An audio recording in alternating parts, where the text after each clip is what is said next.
hapon na naman mga boss. Good afternoon sa inyo. Ayan po, makulimlim. Ayan po. Hapon na po. Ayan po. Panatiliin po natin nakasarang ating mga pinto mga boss. Mahirap na po pagka tayo napasukan ng mga sayote boy. Sayote gang. Ayan po mga boss. Lagi natin isara ang ating mga pinto mga boss.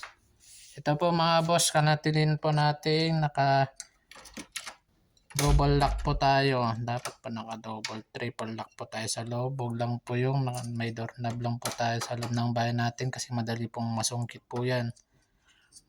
Ang suggest ko lang po mga boss, dapat lagyan natin mga double lock at saka pangpan para siguradong hindi po tayo mapapasukan ng mga sayote gang.